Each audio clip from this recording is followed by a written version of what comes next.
وہ میرب کو کمرے میں جانے کا بول رہی تھی۔ نہیں امی جان، میں کچن میں ناشتہ بنوانے کے لیے زکیہ کی ہیلپ کر دیتی ہوں۔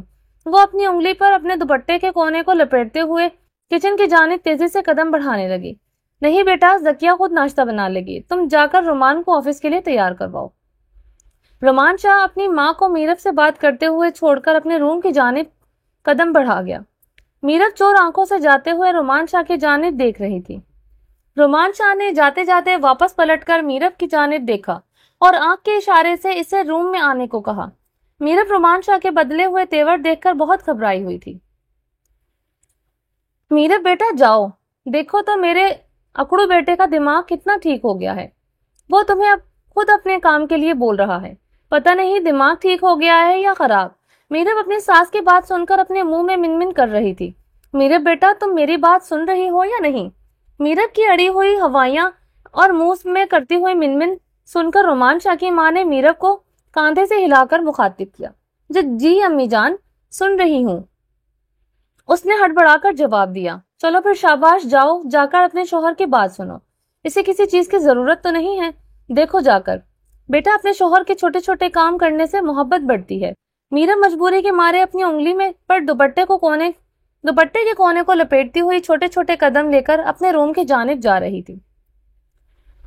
اس کو اس وقت رومان شاہ سے بہت ڈر لگ رہا تھا۔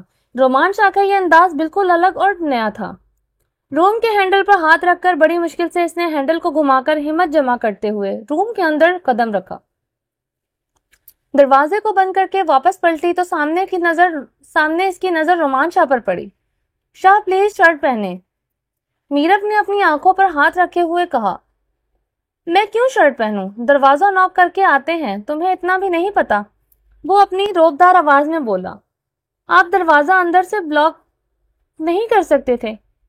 شرم تمہیں آ رہی ہے اور مجھے نہیں، میں دروازہ کیوں لاک کروں؟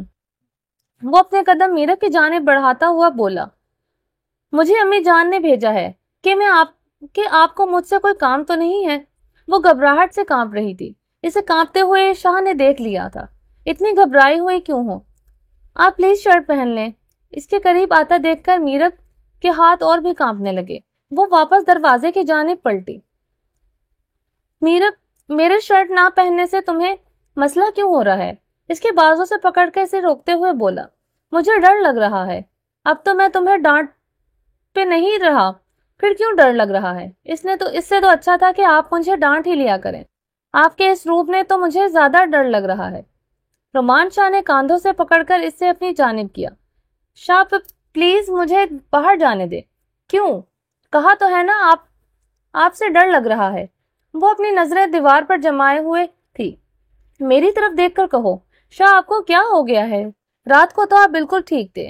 وہ شاہ سے نظریں چراتی ہوئی دروازے کے ساتھ چپکی ہوئی کھڑی تھی۔ شاہ نے اس کی دونوں طرف دروازوں پر ہاتھ رکھے ہوئے تھے۔ خود کو تھوڑا مضبوط بناؤ میرب، رومان شاہ تمہاری جان مجھے سہنے کے لیے زیرو ہے۔ جی۔ رومان شاہ اس کی حالت دیکھ کر مسکراتے ہوئے اس کی انداز میں بولا۔ جی بولا؟ اور کیا کہہ رہی تھی تم کہ میں رات کو بالکل ٹھیک تھا؟ رات سے ہی تو میں خراب ہو گیا ہوں۔ میرب، شاہ پلیز مجھے باہر جانے دے۔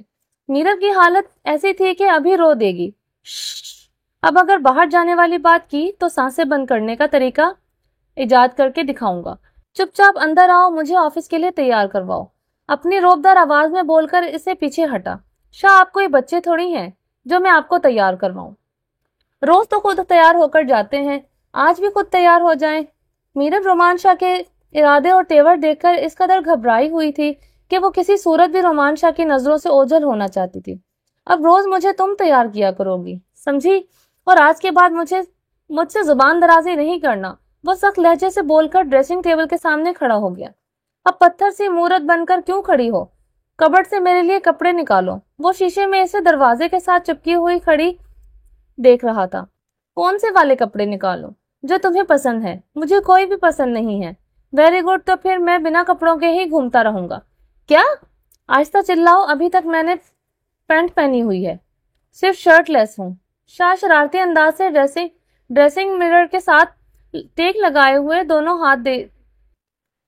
دونوں ہاتھ سینے پر باندھ کر کھڑا مسکرا رہا تھا۔ میرے پاس آؤ، شاہ نے انگلی سے اشارے سے کہا۔ کیوں؟ تمہارا کیا مسئلہ ہے؟ ہر بات پر کیوں کیوں؟ تمہارے پاس دو آپشنز ہیں.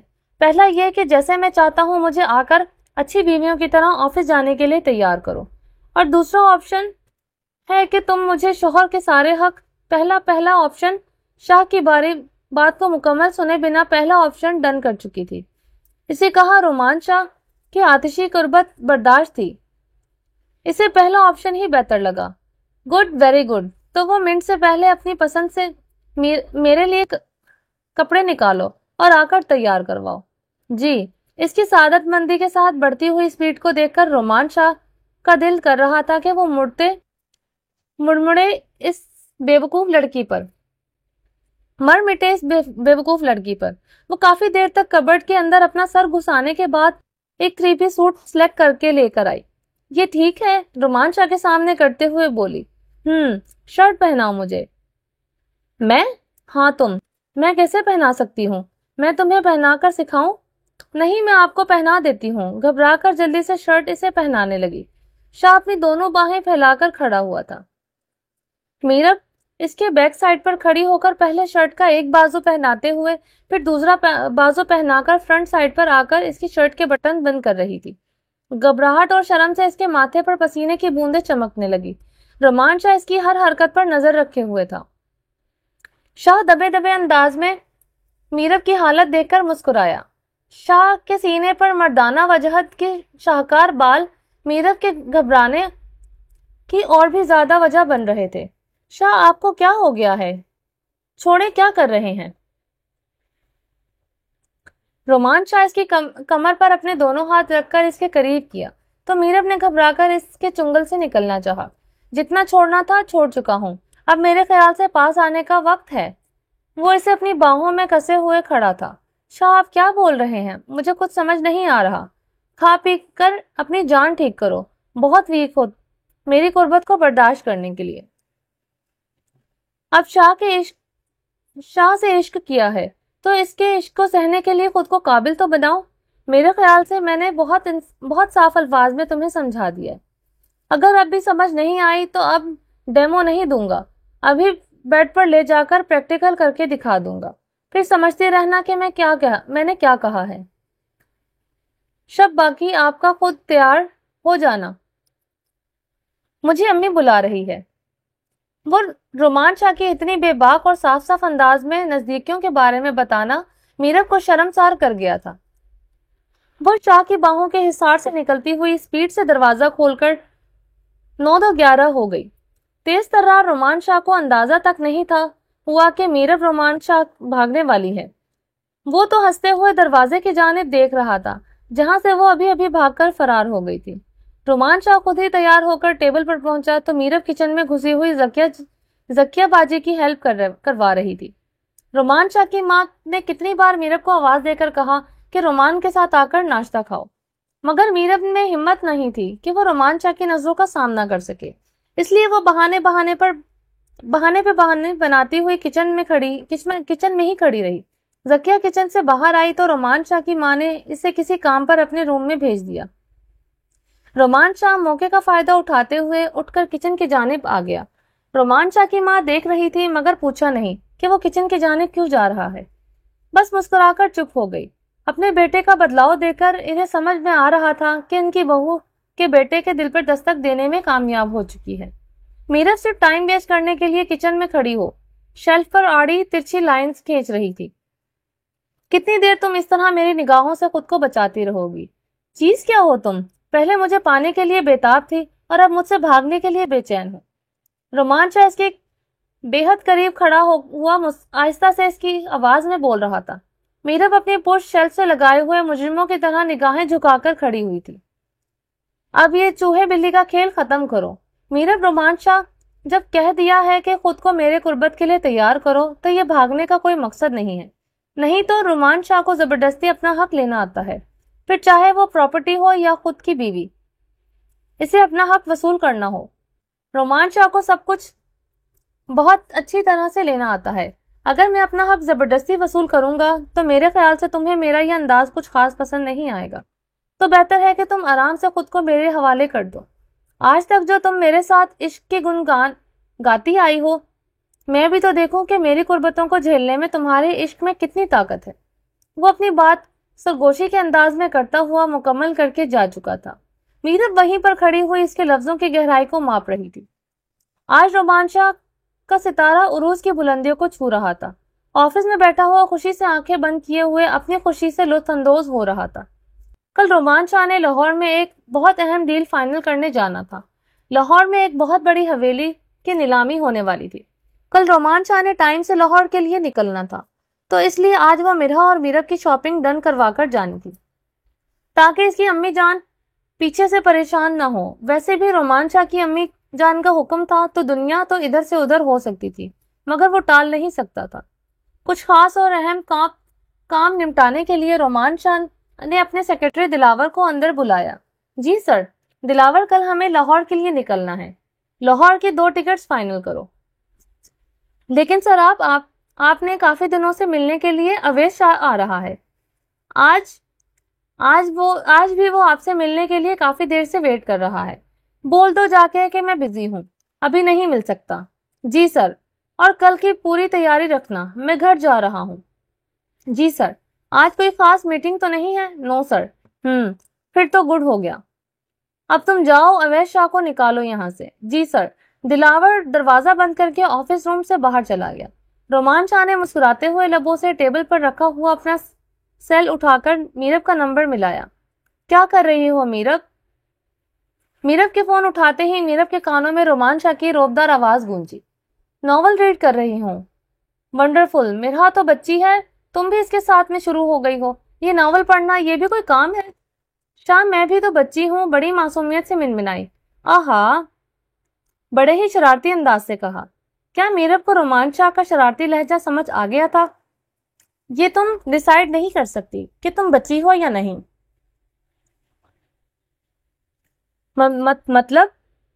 مطلب یہ کہ کسی رات میں تمہیں اس کا مطلب اچھے سے سمجھاؤں گا۔ شاہ، آپ مجھے کنفیوز کر رہے ہیں۔ رومانچا کو میرب کا شرمایا ہوا چہرہ اور جھکی ہوئی نظریں نظر آ رہی تھی۔ چلو چھوڑو، مجھے یہ بتاؤ، ناول میں ایسا کیا ہوتا ہے جو تم لوگ اتنا خوش ہو کر ریڈ کرتی ہو؟ مجھے بھی تو پتا چلے۔ شاہ، اس میں زندگی کی حقیقت ہوتی ہے، اپنی مرضی کی امیجنیشن کی دنیا ہوتی ہے۔ کیا اس میں یہی ہوتا ہے؟ کوئی کردار نہیں؟ رومانچا میرب کی معصوم سی باتیں سننا چاہتا تھا، اس لیے بات کو کھینچا۔ نہیں شاہ، اس میں روڈ ہیرو اور انوسینٹ لڑکی ہوتی ہے۔ انوسینٹ تمہارے جیسی؟ ہاں، اور ہیرو آپ کے جیسا، میرب کے بلش کرتے ہوئے کھلکھلا کر بولی۔ تو پھر انٹرسٹنگ ہوگا۔ اور کیا ہوتا ہے؟ اس میں بہت کیوٹ اور رومانٹک مومنٹس ہوتے ہیں، اور کپلز کا آپس میں بہت سارا رومانس۔ کیا بتاؤ کیا سننا چاہتا ہوں؟ شاہ، اللہ حافظ۔ میرب نے ٹک کر کے فون بند کیا۔ بنا شاہ کی بات سنے شاہ نے پھر سے میرب کا نمبر ڈائل کیا، مگر میرب نے رومانچا کی سوچ کے مطابق فون ریسیو نہیں کیا۔ رومانچا نے ہنستے ہوئے میسج ٹائپ کیا، اگر شرما لیا ہو تو ریڈی ہو جاؤ، اور مرہا سے بھی جا کر بولو میں پک کرنے آ رہا ہوں شاپنگ کے لیے۔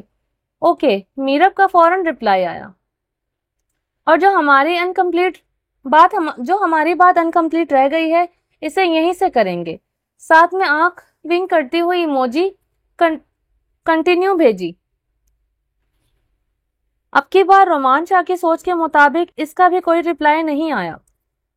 مرہا افسردہ سی ہو کر اپنی امی جان کی گود میں سر رکھے ہوئے لیٹی ہوئی تھی۔ مرہا بیٹا اٹھو، اپنے کپڑے سلیکٹ کرو تاکہ میں تمہارے ساتھ جانے والا بیگ ریڈی کر سکوں۔ مجھے کہیں نہیں جانا، مرہا گود میں لیٹے ہوئے اپنی امی جان کے کمر میں ہاتھ ڈال کر ان کے ساتھ چپکی ہوئی بولی۔ مرہا بیٹا، ایسا کیسے چلے گا؟ آپ کی پرسوں رخصتی ہے، امی جان میں آپ کو چھوڑ کر نہیں جاؤں گی۔ بیٹا، میرب بھی تو اپنی امی ابو کو اور بھائی کو چھوڑ کر آئی ہے، وہ ہمارے ساتھ کتنی خوشی رہ رہی ہے۔ امی جان، میں بھی چھوٹی ہوں، مرہا نے معصومیت سے اپنی امی جان کے گلے میں باہیں ڈالتے ہوئے کہا۔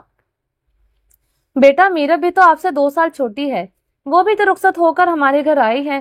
تمہارے بھائی کا تو مزاج دیکھو کتنا سخت اور غصے والا ہے، پھر بھی وہ بچی کبھی اف تک نہیں کرتی۔ مگر تم تو اس معاملے میں خوش قسمت ہو، شامیر کتنا پیار کرتا ہے تم سے، اور اس کا لہجہ بھی تمہارے لیے بھائی کی نسبت سے بہت سافٹ ہے۔ ان کے پیار سے ہی تو ڈر لگتا ہے۔ میرا دماغ میں سوچی، میرا یہاں پر ہو؟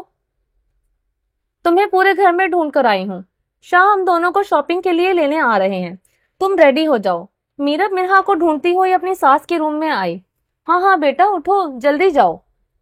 شاباش رومان، تمہیں پتا ہے تھوڑا جلد باز ہے، وہ اتنی دیر انتظار نہیں کرے گا. امی مجھے نہیں جانا، میرے سر میں درد ہے. بیٹا تم اٹھو، میں تمہارے لیے چائے بنوا دیتی ہوں. تم پین کلر کھا کر چلی جانا.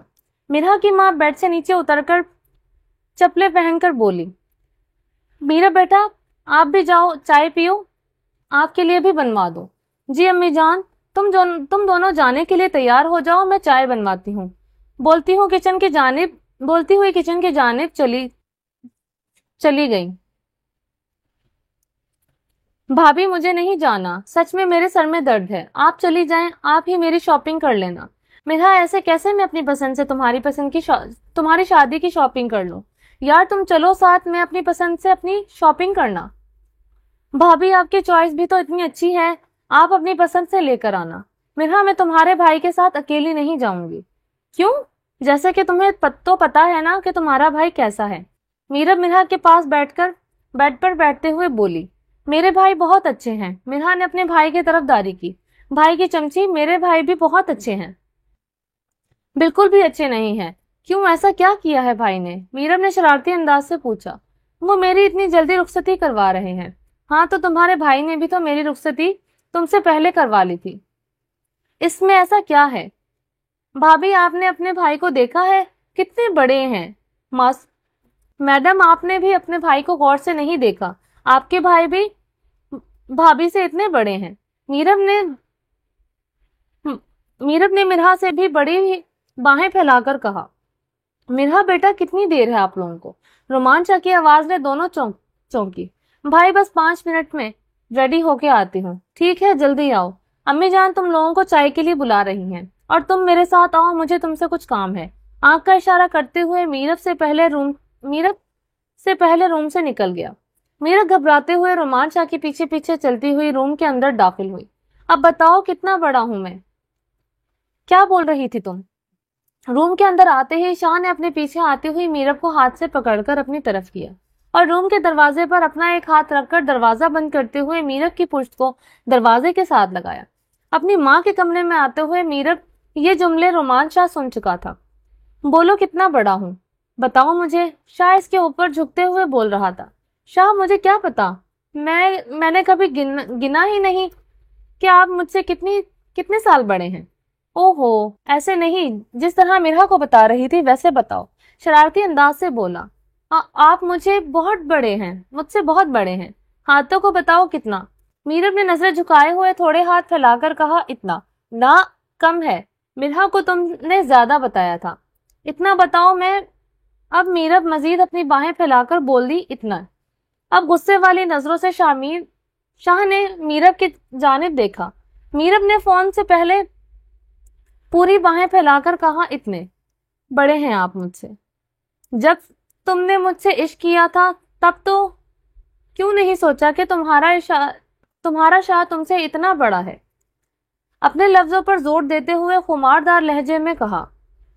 شاہ اس کمر پر ہاتھ باندھ کر اس نے اپنے قریب کر کے اس کی دھڑکنوں کو تیز ہونے کی وجہ بن رہا تھا. شاہ پلیز. تب آپ کو اتنا قریب آ کر نہیں دیکھا تھا، اس لیے وہ اٹک اٹک کر بول رہی تھی. اب تو دیکھ لو، اب تو میں منع بھی نہیں کروں گا. وہ خماری والے لہجے سے بولتا ہوا اس کے بالوں میں منہ چھپانے لگا. شاہ ہم پلیز چھوڑے، مجھے شاپنگ کے لیے جانا ہے. میرب رومانچا کے سانسوں کی گرمی سے گھبرا گئی تھی. شاپنگ پر بھی تمہیں میرے ساتھ ہی جانا ہے؟ پہلے مجھے یہ پتا لگانے دو کہ میں تم سے کتنا بڑا ہوں. رومانچا کے ہاتھوں کی سختیاں اور لبوں کے لمس بڑھنے لگے تھے.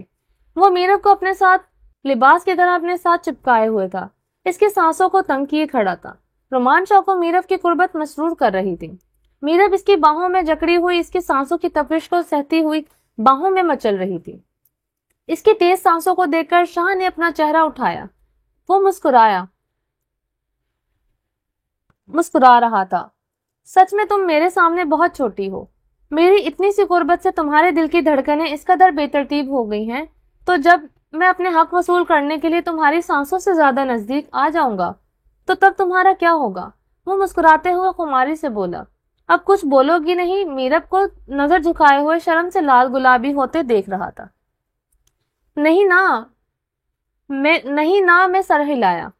کیوں؟ مجھے جانے دے، یہ میرے سوال کا جواب نہیں ہے۔ میں نے کہا، اب کچھ بول کیوں نہیں رہی؟ اس کا جواب دو۔ دروازے پر دونوں ہاتھ رکھے اس کی ساری راہ فرار بند کر کے کھڑا تھا۔ مجھے آپ سے شرم آ رہی ہے۔ یہ جواب اچھا ہے، مجھے پسند آیا۔ اب چلو، باقی شرمانے کا موقع تمہیں رات کو دوں گا۔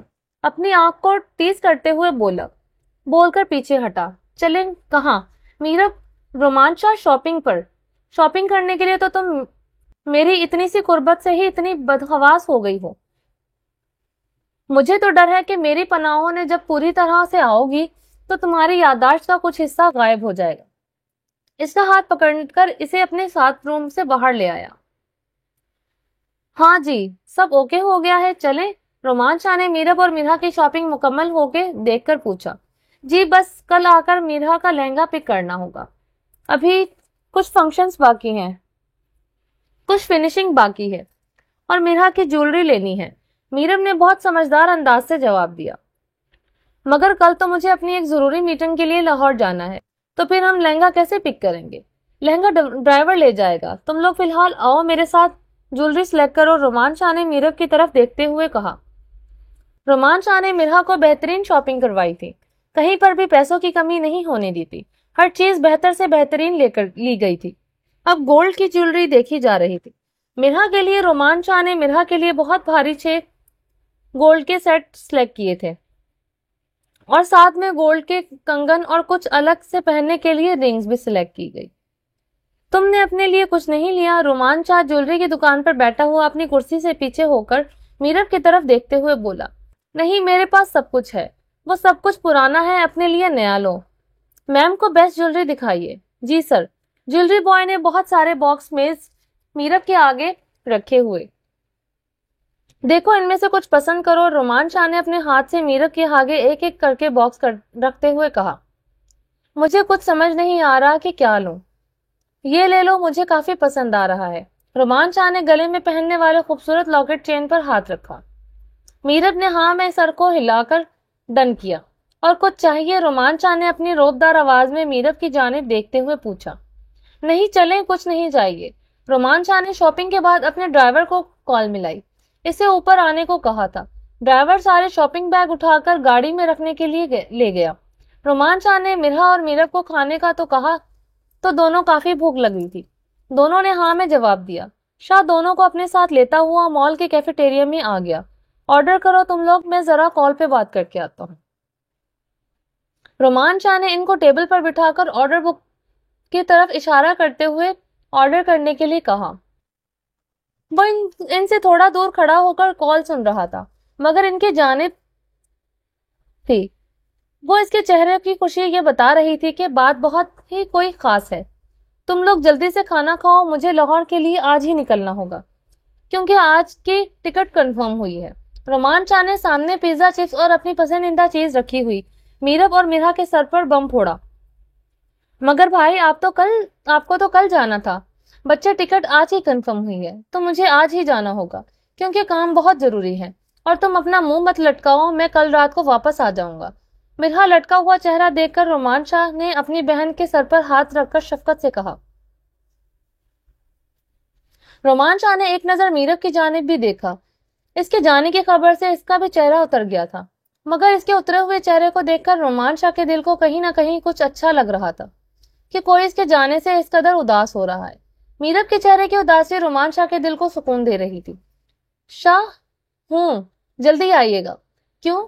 رومانچا اپنے کف کے بٹن بند کرتے ہوئے میرر کے سامنے کھڑا بالکل سپاٹ سے لہجے میں بولا۔ آپ کے بنا گھر اچھا نہیں لگتا۔ کیوں اچھا نہیں لگتا؟ شاہ پلیز خود ہی سمجھ جائے نا۔ میرب اپنی نظروں کو جھکائے ہوئے اپنے ہاتھوں پر نظر جما کر کھڑی تھی۔ اداسی سے اور شرم سے لال ہوتی ہوئی میرب کی نیچرل خوبصورتی رومانچا کے دل کو بہکا رہی تھی۔ وہ سامنے ڈریسنگ کے میرر سے میرب پر اپنے نظر جمائے ہوئے بڑے لاپرواہ سے انداز سے لاہور جانے کے لیے تیار ہو رہا تھا۔ میں بن بولے کیسے سمجھوں؟ تم منہ سے کچھ بولو گی تو پتا چلے گا نا کہ تم کیا کہنا چاہتی ہو۔ ویسے تو شاہ کو دنیا جہان کی باتیں سمجھ میں آ جاتی ہیں، جو نہ بولا جائے وہ بھی ان کو سمجھ میں آ جاتا ہے، مگر اب بول رہی ہو آپ کے گھر جانے سے گھر اچھا نہیں لگتا، تو اس کا مطلب کوئی تو 5 سالہ کا بچہ بھی سمجھ جائے گا، مگر شاہ کی موٹی بدھی میں اتنی سی بات نہیں آ رہی۔ ویسے بہت بڑے بزنس مین اور سمجھدار بنتے ہیں، حالانکہ مطلب صاف تھا کہ میں ان کو بہت مس کروں گی۔ میرا غصے سے اپنی نظریں دیوار پر جمائے ہوئے اپنے دماغ میں سوچ کر اپنے چہرے کے زاویے اوپر نیچے کر رہی تھی۔ میرر میں اس کی حرکتیں دیکھ کر رومان شاہ مسکرا رہا تھا۔ میرب سب ڈن ہو گیا ہے، کچھ رہ تو نہیں گیا؟ رومان شاہ اپنا بیگ چیک کر کے بیگ کو ہینڈل سے پکڑ کر اپنے روم سے باہر نکل آیا۔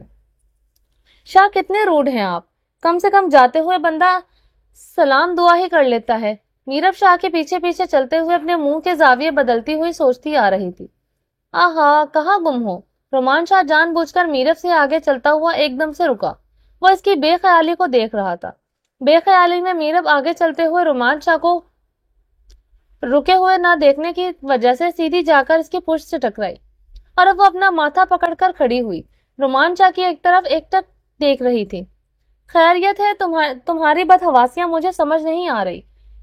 شاہ اس کی طرف اپنا رخ کرتے ہوئے ایک آئی برو اٹھا کر روبدار آواز میں بولا، ویسے بڑا آپ کو میرے دل کی بات سمجھ آ رہی ہے کیا؟ کچھ نہیں، ایک بار واپس آ لینے دو، اس کے بعد تمہاری یہ بڑبڑاہٹ ہمیشہ کے لیے بند کر دو۔ وہ سخت لہجے سے کہتا ہوا اپنی ماں کے روم کی جانب بڑھا، جہاں پر اس کی ماں صوفے پر بیٹھی ہوئی تسبیح پڑھ رہی تھی۔ ٹھیک ہے امی جان، پھر میں چلتا ہوں، آپ ذرا مسکرا کر میری جانب دیکھیں، آپ سے وعدہ کیا ہے کہ میں کل ٹائم سے گھر پر پہنچ جاؤں گا، تو پھر آپ کا موڈ خراب کیوں ہے؟ رومان صاحب اپنی ماں کے پاس بیٹھتے ہوئے ان کے پاؤں دبانے لگا۔ رومان، تمہیں پتا ہے کہ کل مرحا کا مایوں ہے، پھر بھی تم جا رہے ہو؟ میرے 2 ہی تو بچے ہیں جن کی شادیاں میں بہت دھوم دھام سے کرنا چاہتی تھی، تم نے اپنی مرضی سے بالکل سادگی سے رخصتی کروا لی، اب ولیمہ بھی کرنے کے لیے تم فی الحال تیار نہیں ہو، اب مرحا کی شادی میں بہت اچھی طرح کرنا چاہتی ہوں، اور تم یہاں پر نہیں ہوگے تو یہ سب نہیں ہو سکے گا۔ رومان شاہ کی ماں اپنی ناراضگی جتاتے ہوئے اپنا چہرہ ایک سائڈ پر کر کے بیٹھ گئی۔ میری پیاری امی جان، آپ جیسا چاہتی ہیں شادی ویسی ہی ہوگی، اور میں کہیں پر کوئی کمی بھی نہیں آنے دوں گا۔ آپ میری اتنی سی بات سمجھیں کہ اگر جانا بہت ضروری ہوگا تو اسی لیے میں جا رہا ہوں، مگر کل رات میں آپ کے پاس ہر صورت پہنچ جاؤں گا، یہ وعدہ ہے آپ کے بیٹے کا اپنی ماں سے۔ اپنی ماں کے چہرے پر ہاتھ رکھ کر اوپر کرتے ہوئے ان کی ناراضگی دور کرنے کی کوشش کر رہا تھا۔ امی جان، اب آپ مسکرا کر رخصت کریں اپنی دعاؤں کے ساتھ۔ رومان شاہ صوفے سے اٹھ کر کھڑا ہو گیا۔ رومان شاہ کی ماں نے اپنے بیٹے کی بات کا یقین کرتے ہوئے محبت سے گلے لگا کر ماتھا چومتے ہوئے بہت ساری دعاؤں سے اپنے بیٹے کو رخصت کیا۔ مرحا، آپ نے اپنا اور امی جان کا دھیان رکھنا ہے، میں کل انشاءاللہ آپ لوگوں کے پاس ہر صورت پہنچ جاؤں گا۔ امی جان، آپ مجھے باہر تک چھوڑنے نہیں آئیں گی؟ اپنی ماں کو واپس صوفے پر بیٹھتے ہوئے دیکھ کر رومان شاہ نے پوچھا۔ نہیں، میرے گھٹنوں میں کافی درد ہے، میرب تمہیں باہر تک چھوڑ آئے گی۔ رومان شاہ کی ماں کی ایک عقل مند خاتون تھی، وہ چاہتی تھی کہ میرب رومان شاہ کو باہر تک چھوڑنے جائے۔ رومان شاہ کی ماں نے آنکھ کے اشارے سے مرحا کو ملنے کے بعد اسے باہر جانے سے روک دیا تھا۔ رومان شاہ کا بیگ ذکیہ ڈرائیور تک پہنچا آئی تھی۔ رومان شاہ کا سامان گاڑی میں رکھا جا چکا تھا۔ میرب رومان شاہ کے ساتھ چلتی ہوئی باہر تک آئی۔ رومان شاہ بنا بات کیے گاڑی کی طرف جا رہا تھا۔ رومان شاہ اس طرح چپ کر کے جانے میں میرب بہت اداس ہو گئی۔ وہ وہیں مین ڈور کے پاس ہی رک گئی، جبکہ رومان شاہ چلتا ہوا مین گیٹ کی طرف چلا گیا۔ شکل کیوں لٹکی ہوئی ہے؟ رومان شاہ کی آواز پر میرب نے چونک کر اوپر دیکھا۔ دونوں آئی برو اٹھا کر آنکھوں کا اشارہ کرتے ہوئے مسکرایا۔ آپ واپس کیسے آ گئے؟ میرب حیرانی سے پوچھا۔ پیروں سے چلتا ہوا آیا ہوں۔ شاہ کا انداز شرارتی تھا۔ میرا وہ مطلب نہیں تھا۔ تو کیا مطلب تھا؟ اسے یوں شرماتا ہوا دیکھ کر رومان شاہ نے ایک ٹھنڈی سی سانس فضا میں چھوڑی۔ میرب کے ماتھے پر اپنے لبوں کا بوسہ دیتے ہوئے بہت گہری نظروں سے اسے دیکھا۔ خیال رکھنا اپنا، میں کل رات تک آ جاؤں گا، پہنچ کر فون کروں گا، اپنے فون کا بھی دھیان رکھنا، کہتے ہوئے مسکرا کر واپس مین گیٹ کی طرف چلا گیا۔ جبکہ میرب اس کے جانے کے بعد بندروں کی طرح اچھل اچھل کر اپنے دل کو تسکین دے رہی تھی۔ وہ بہت خوش تھی کہ جاتے ہوئے شاہ اسے اتنی محبت سے دیکھ کر اور مل کر گیا تھا۔ بے وقوف لڑکی رومان شاہ اپنی گاڑی کے مرر سے اسے یوں اچھلتا ہوا دیکھ کر اپنے انابی لبوں سے مسکرایا۔ میرٹ کے بچوں جیسی حرکتیں دیکھ کر رومان شاہ کو بہت ہنسی آ رہی تھی۔ بے وقوف لڑکی، تمہاری معصوم حرکتیں تمہارے شاہ کو بہت بھاتی ہیں، اور ایک دن تم اپنے شاہ کو اسی طرح بہکا کر اپنی جان کا ہی عذاب بناؤ گی۔ وہ مسکرا کر سوچتا ہوا گھر سے دور اپنی ایک بہت بڑی حسرت کو پورا کرنے جا رہا تھا۔ اب رونے کا کیا فائدہ ہے؟ جب وقت تھا تو نہ تو ہمیں خود عقل آئی اور نہ ہماری بیویوں نے ہمیں سمجھانے کی کوشش کی۔ ہم نے اپنے بھائی کی بیوہ اور اس کے یتیم بچوں کو اس کے گھر سے روتا ہوا نکالا، تو آج خدا نے ہمیں وہی واپس پلٹ کر دیا۔ آج تو پھر ہما رونا کسی کا نام نہیں تھا۔ آج تو پھر ہمارا رونا کسی کام کا نہیں ہے۔ ہاں بھائی صاحب، ظلم تو ہم نے کیا ہے اور حد سے زیادہ کیا ہے، جس کی سزا اللہ تعالیٰ نے ہمیں بڑی اچھی طرح دی ہے۔ اب نہ جائیداد رہی، نہ عزت رہی، نہ شہرت رہی، نہ ہی گھر۔ دونوں بھائی آپس میں گلے مل کر رو پڑے۔ وسیم، میرے خیال سے ہمیں جا کر اپنے بھائی کی بیوہ اور اس کے یتیم بچوں سے معافی مانگ لینی چاہیے۔ جب تک وہ ہمیں معاف نہیں کریں گے، ہمارا رب ہمیں بھی معاف نہیں کرے گا۔ خدا نے کہا ہے کہ جب تک جس کا تم نے دل دکھایا ہے وہ تجھے معاف نہیں کرے گا، تو میں تیرے لیے اپنی معافی کے دروازے کبھی نہیں کھولوں گا۔ اویس شاہ اپنے بھائی وسیم شاہ کو سمجھا رہا تھا۔ مگر بھائی صاحب، آپ کو کیا لگتا ہے کہ اتنی آسانی سے وہ لوگ ہمیں معاف کر دیں گے؟ وسیم، ہمیں کوشش تو کرنی چاہیے۔ بھائی صاحب، آپ کتنی بار شہر گئے ہیں مگر واپس آ گئے۔ آپ نے بتایا نہیں کہ آپ کی بھابھی اور رومیو کے ساتھ ملاقات نہیں ہوئی، یا انہوں نے ہمیں معاف کرنے سے انکار کر دیا؟ وسیم شاہ نے اپنے بھائی اویس شاہ کی طرف جواب طلب نظروں سے دیکھا۔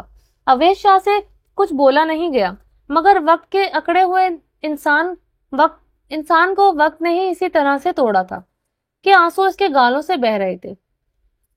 پاپا، ہم لوگ کہاں جائیں گے؟ مہک روتی ہوئی اپنے باپ کے گلے سے آ کر لگی۔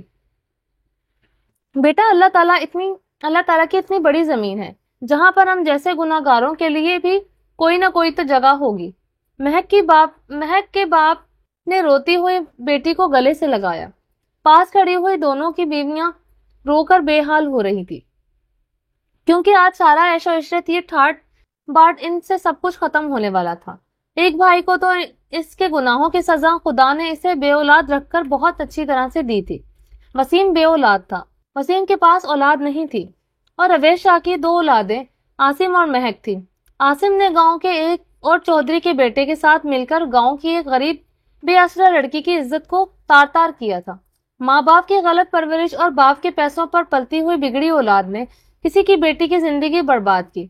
عاصم پر جب گاؤں والوں نے گھیرا تنگ کیا تو وہ اپنی جان بچا کر بھاگ کر کراچی چلا گیا۔ اتنا بڑا گناہ کرنے کے بعد بھی اپنے بیٹے کو صحیح اور غلط کا فرق نہیں سمجھایا، بلکہ اسے سپورٹ دے کر کراچی میں ہی ایڈمیشن کروا دیا، جہاں پر وہ اپنی پڑھائی مکمل کرنے لگا۔ مگر گاؤں سے کچھ بااثر لوگوں نے اس کے غریب انسان کی مدد کی اور اس کی بیٹی کو انصاف دلانے کے لیے آگے بڑھے۔ اس طرح کیس لاہور پولیس کے پاس فائل کر دیا گیا۔ مگر عاصم کراچی میں تھا تو پولیس نے یہ کیس سندھ پولیس کے حوالے کر دیا، اور سندھ پولیس نے بہت جلد آصف شاہ کو اپنی کسٹڈی میں لے لیا، اور اس کی بہت سی خاطر تواضع کی گئی، اس لیے بہت آسانی سے اسے اپنا جرم بھی قبول کر لیا۔ اب تلاش اس کے ساتھی لڑکے کی بھی جاری تھی۔ اویس شاہ نے اپنی جان لگا دی تھی اپنے بیٹے کو بچانے کے لیے، مگر ہر طرف سے ناکامی ہی ناکامی تھی۔ اویس شاہ نے اپنا سب کچھ بیچ کر بھی اپنے بیٹے کو رہا کرانے میں ناکام رہا۔ ایک رات وسیم شاہ اور اویس شاہ فیکٹری میں آگ کے شعلوں بھڑک اٹھے، اور اب وہ شعلے کسی کی سازش کا نتیجہ تھے یا رومیو اس کی مجبور ماں کی آنسو کا صلہ، یہ تو وہ رب ہی بہتر جانتا تھا۔ مگر فیکٹری جلنے سے ان کے کاروبار تباہ ہو گیا، سب مشینیں جل کر کباڑ کا ڈھیر ہو چکی تھی۔ لوگ ان کے ساتھ کام کرنا نہیں چاہتے تھے، کام کرتے بھی کیسے؟ کام کرنے کے لیے کچھ بھی تو نہیں بچا۔ فیکٹری میں کپڑوں کا سٹاک جل کر خاک بن گیا، کاروبار پوری طرح سے ٹھپ ہو گیا۔ اب عاصم شاہ کے کیس پر لگانے کے لیے اور گھر کے اخراجات پورے کرنے کے لیے زمینیں بیچنی شروع کر دی۔ عاصم شاہ نے جو کرتوت کی تھی اس کی معافی رہائی بالکل نہیں ملی اور نہ ہی ملنی تھی، کیونکہ کیس سندھ پولیس کے ایک ایماندار آفسر کے ہاتھ میں تھا، جس کو اویس شاہ اور وسیم شاہ کی جانب ایک بہت بڑی رشوت آفر کی گئی تھی۔ مگر جب بات نہیں بنی تو پھر سفارشیں کروائی گئی، مگر جب دیکھا گیا کہ اس سے بھی کوئی فائدہ نہیں پہنچ رہا تو اویس شاہ نے اپنی پہنچ کے بل بوتے پر پولیس والے کے ایک فیملی ممبر پر اٹیک کروایا، جس کی وجہ سے کیس اور بھی پیچیدہ ہو گیا۔ جو انسپیکٹر عاصم کا کیس ہینڈل کر رہا تھا، پہلے تو اپنی ایمانداری کی وجہ سے اس کیس سے پیچھے نہیں ہٹنا چاہتا تھا، مگر اب یہ کیس اس کی ضد بن چکا تھا، اس لیے عاصم کی رہائی کا ہر دروازہ ایک ایک کر کے بند کرتا جا رہا تھا۔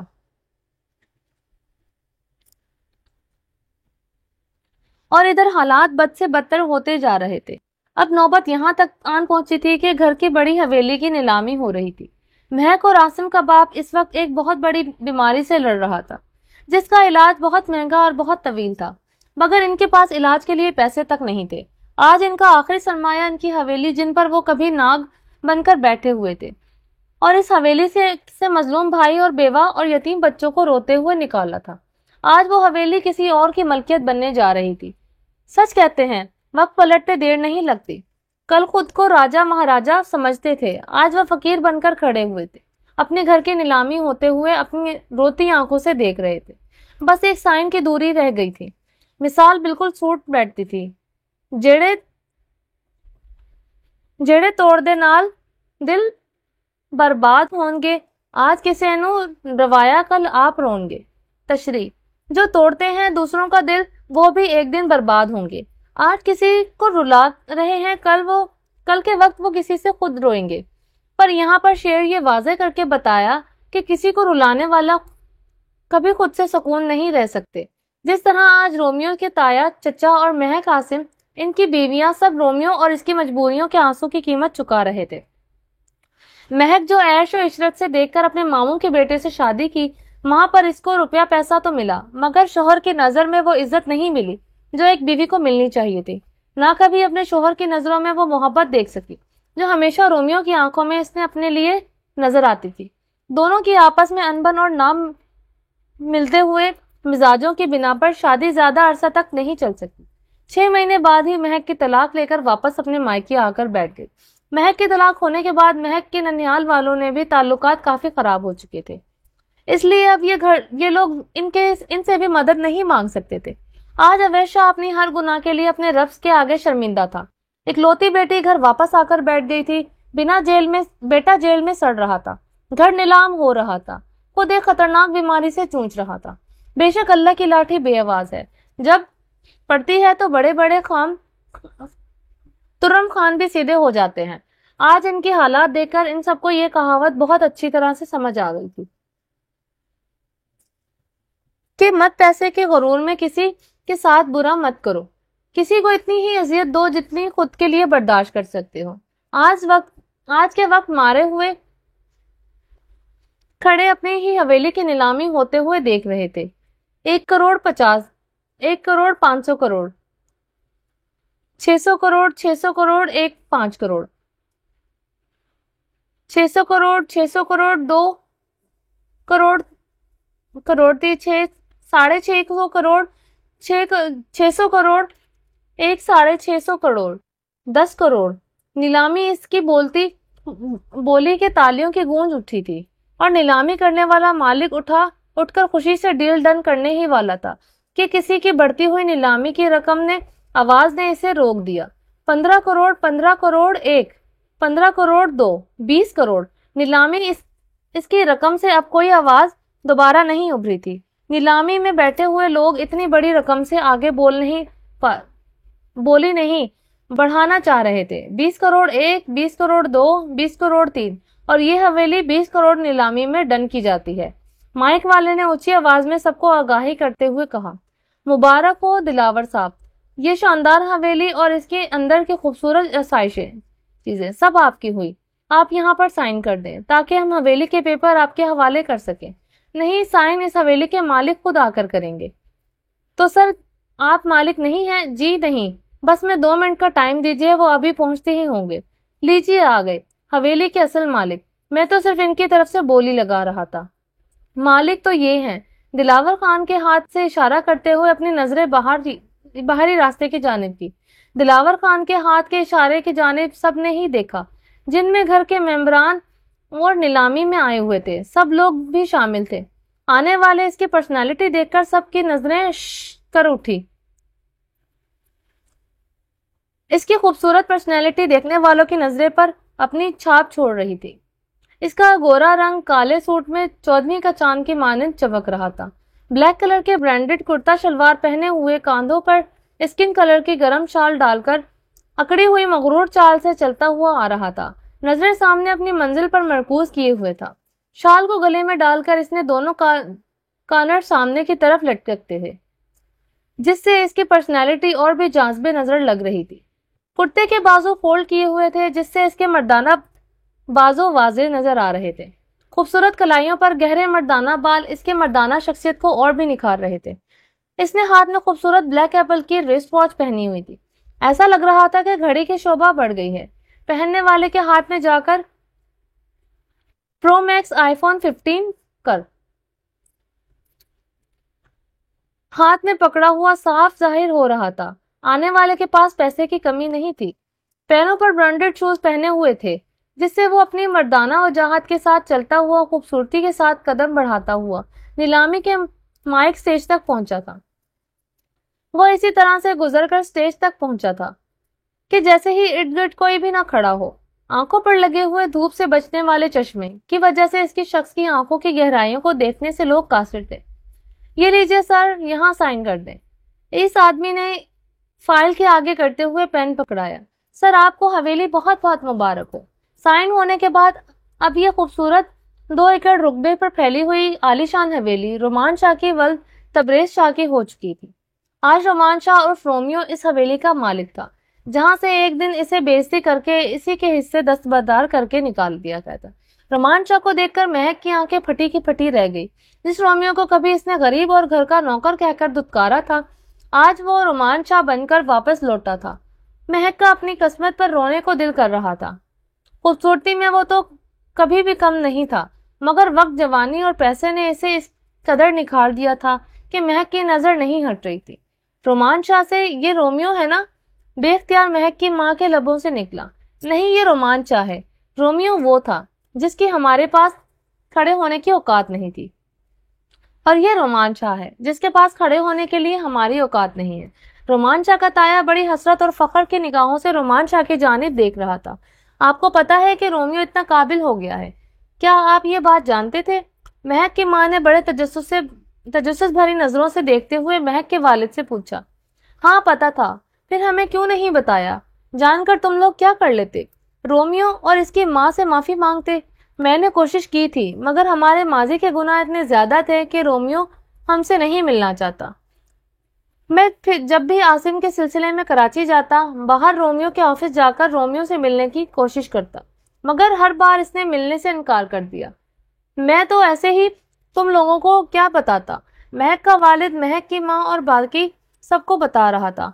پاپا، اس نے تو ہماری طرف نظر بھر کر دیکھا بھی نہیں۔ وہ تو ایسے گزر کے گیا جیسے ہم وہاں پر اس کو نظر ہی نہ آئے ہوں۔ مہک اور اس کی ماں اویس شاہ کے شکوے کر رہی تھی۔ بیٹا، ہم لوگوں نے جو ان کے ساتھ کیا ہے، اس کے بعد بھی اس کا ایسا ریئیکٹ کرنا بنتا ہے۔ مہک اور اس کی ماں چپ ہو گئی، کیونکہ حقیقت یہی تھی جو اویس شاہ ان کو دکھا رہا تھا۔ منہا، تم جلدی سے یہ لہنگا اور چولی ٹرائل روم میں جا کر چیک کر لو، تاکہ گھر جا کر کوئی پرابلم نہ آئے۔ اور یار، جلدی چیک کرنا، ہمیں جلدی گھر پہنچنا ہے، اور جا کر تمہیں مائیوں کے لیے تیاری بھی کرنی ہے۔ اگر شاہ آ گئے تو بہت ناراض ہوں گے ہمارے اس طرح اکیلا ڈرائیور کے ساتھ آنے پر۔ تمہیں پتا ہے کہ شاہ اس کو ڈرائیور کے ساتھ ہمارا آنا بالکل پسند نہیں۔ میرب اور مرہا جو ڈرائیور کے ساتھ مال میں آئی ہوئی تھی، ویسے تو امی جان کی اجازت سے آئی ہوئی تھی، مگر وہ رومان شاہ کو یہ پسند نہیں تھا کہ وہ دونوں اس طرح اکیلی ہی ڈرائیور کے ساتھ گھومتی پھرے۔ اس لیے میرب کی تو اب ڈر سے جان نکلی ہوئی تھی۔ بھابھی بھائی نے رات کو آنا ہے، ابھی ان کے آنے میں بہت ٹائم ہے۔ میرب کو اتنا گھبرا کر تیز تیز بولتے ہوئے دیکھ کر مرہا میرب کو تسلی دے رہی تھی۔ حالانکہ سچ تو یہ تھا کہ جان مرہا کی بھی نکل رہی تھی ڈر کے مارے۔ ہاں منہا مجھے پتا ہے، مگر ہمیں جلدی گھر پہنچنا ہے، اگر ان کا فون آ گیا تو پھر کیا جواب دیں گے؟ ہاں بھابھی یہ بات تو میں نے سوچی ہی نہیں۔ میری جان اب سوچ لو اور مہربانی کر کے جلدی سے چیک کر کے واپس آؤ، تب تک میں تمہاری شادی کے ڈریس کے ساتھ کی بینگلز لے کر آتی ہوں، میں سلیکٹ کر لوں یا تم آ کر خود پسند کرو گی؟ میرب نے جاتے ہوئے پلٹ کر پوچھا، نہیں نہیں آپ خود ہی پسند کر لینا، میں تب تک یہ ٹرائی کر کے آتی ہوں۔ مرحا اپنا لہنگا اور چولی لے کر ٹرائل روم میں اندر چلی گئی۔ مرحا مرر کے سامنے کھڑی ہوئی نظریں نیچے جھکا کر بہت غور سے اپنا لہنگا دیکھ رہی تھی، جس پر بہت ہی خوبصورت موتیوں کے ساتھ چھوٹے چھوٹے نقشی اور کورے کے ٹکڑے لگا کر کام کیا ہوا تھا۔ ریڈ لہنگے پر گولڈن کام بہت ہی اٹھ رہا تھا۔ مرحا ٹرائل روم میں آ کر بہت ہی اداس ہو کر اپنی شادی والا ڈریس چیک کر رہی تھی۔ وہ پورا ڈریس پہن کر مرر کے سامنے کھڑے ہو کر خود کو دیکھ رہی تھی۔ وہ رف سے چہرے میں بھی دلہن کا لباس پہنے ہوئے بہت خوبصورت لگ رہی تھی۔ وہ اپنے لہنگے کو کام کو دیکھ کر اس قدر مگن تھی کہ اسے احساس نہیں ہوا کہ کوئی کب اس کے اتنے پاس آ کر اس کی حرکت کو اپنی نظروں سے دیکھ رہا تھا۔ اسے احساس ہوا تو اس وقت ہوا جب اس نے اپنے مضبوط بازوں سے اسے اپنے گھیرے میں لے کر کسا تھا۔ چپ، میں ہوں شامیر، پاگل لڑکی۔ مرحا ڈر سے آنکھیں باہر آنے کو تھی۔ اگر شامیر وقت پر اس کے منہ پر ہاتھ نہ رکھتا تو مرحا نے پورا مال اکٹھا کر لینا تھا۔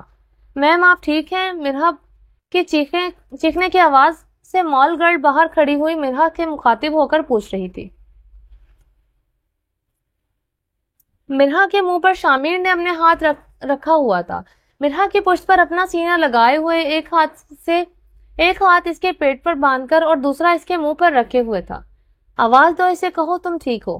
شامیر نے آہستہ سے مرحا کے کان میں سرگوشی کی۔ مرحا نے ہاتھ پر ہاتھ رکھ کر اشارہ کیا کہ یہ ہٹاؤ گے تو کہوں گی۔ اوہو جلدی بولو، اس کو کہو یہاں سے جائے۔ آپ یہاں پر کرنے کیا آئے ہیں؟ میری چھوٹی سی پولیس انسپیکٹر، میری انویسٹیگیشن بعد میں کر لینا، پہلے جو باہر کھڑی ہے اس کو بولو کہ جائے۔ میم آپ کی آواز نہیں آ رہی، کیا میں اندر آؤں؟ نہیں آپ جائیں، میں ٹھیک ہوں، مگر میم آپ کی چیخ سے تو بالکل نہیں لگ رہا کہ آپ ٹھیک ہیں۔